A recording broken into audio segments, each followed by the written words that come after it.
Talon number 4, written by James Tynion IV and Scott Snyder, art by Gillum March. So last issue, Calvin was caught by the big Talon that was sent out to get him, and they're still in the middle of their job of robbing the court. So this issue picks up same spot, and he's like, yeah, I used to have dreams about a giant monster Talon coming after me, and I always was happy when I woke up because I realized I was stupid. Don't feel so stupid anymore.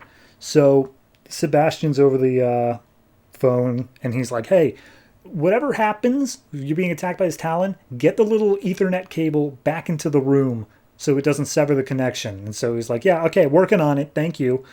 So he starts looking up which Talon this is, trying to get any information on it, but the system is unable to come up with anything.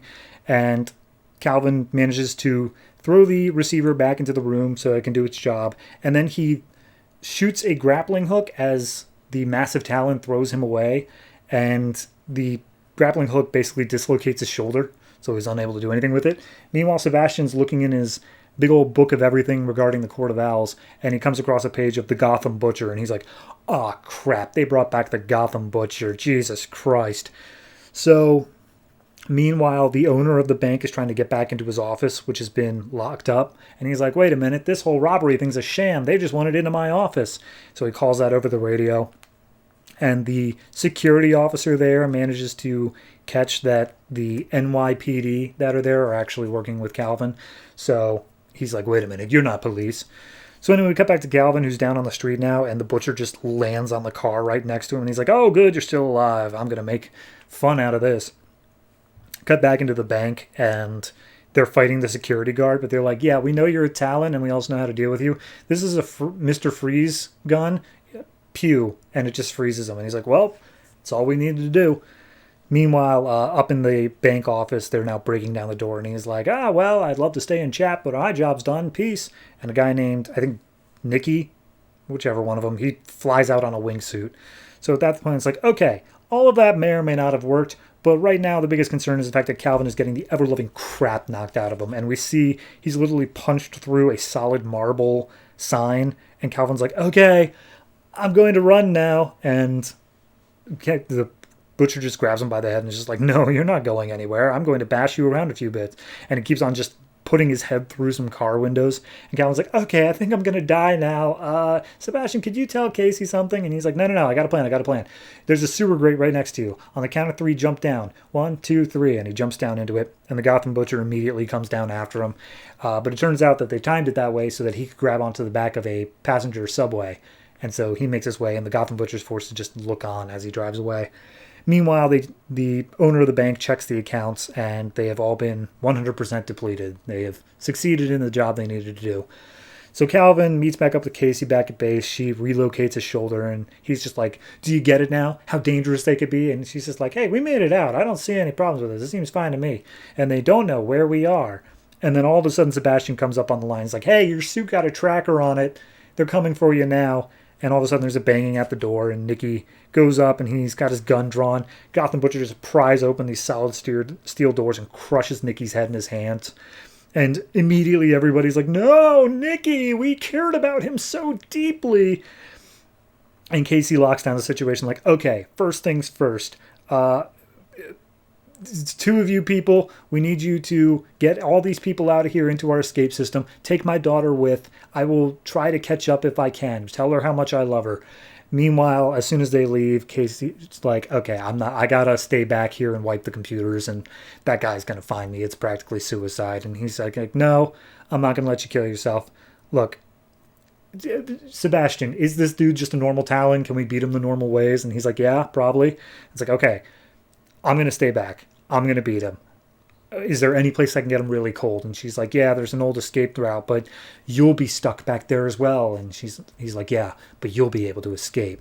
So all the people are being loaded up into an escape route train. The younger daughter, Sarah's like, where's my mommy? And she's just like, oh, don't worry, your mommy's coming, but you need to get on the train now. And the doors start closing, and Sarah gets out onto the other side. And she's like, no, God damn it, Sarah, come back.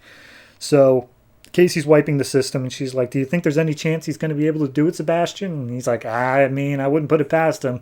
We've had 3 issues of him doing crazy shit. But then she turns and sees Sarah's there, and she's like, "Oh God, baby, don't worry, don't worry. We're gonna get out of here. We're gonna be fine." She finishes wiping the system and starts making the escape. Meanwhile, Gotham Butcher has tracked down Calvin, and he's like, "Hey, I know you're here, Rose. Meet your death like a man. Stop running." And he's like, "Oh, I'm not running. I'm waiting right here." He's like, "Oh, this is a trap. You think you've trapped me? You do understand that I will kill you. I will get out of whatever way you think you have managed to one-up me, and then I will kill everything you've ever loved, including Casey and Sarah." And he's just like, "Okay, well, here's my trap plan. Turns out that we're right underneath the Hudson River, and at this time of year, it has freezing temperatures. Do it now!" And then all of a sudden, the route unloads the Hudson River on top of the Butcher, drowning him away underneath the water, supposedly freezing him. And he's like, "Oh, this is not over. I'll get my revenge." And we see Sarah and Casey watching from the side of the river, and she's like, "Okay, honey, well, we got to start running again because we got to set things back up for the network." And then she hears a voice behind her, and she's like, "Actually, no, I think you've had enough running." Turns out Calvin managed to survive. He just outran the giant wall of water. And he's like, "Don't worry, we're going back to Gotham. We're going to lay down roots there, and you're going to help me take down the Court of Owl once and for all. And we're never going to see the Butcher ever again," as we see his hand come out of the water. Because, of course, I'm just going to say right now, hard for me to get it across. The art and the writing make this the most anime book I have read from DC ever. Like, so much of this is just like anime tropes just thrown into this, and I don't dislike that, but I just get that vibe the entire way through, especially the whole "we'll never see him again," and then the "oh my God, the hand coming out of the water."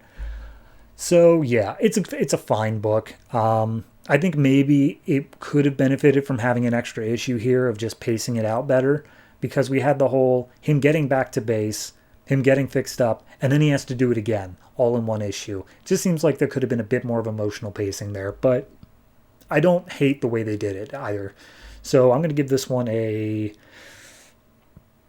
give it a 6.5. It doesn't feel right to call it a 7, but it is still above average. So yeah, 6.5, feeling pretty good about it. And I guess we'll see just how soon the Gotham Butcher returns to Gotham. Seems like it'd be pretty damn quick.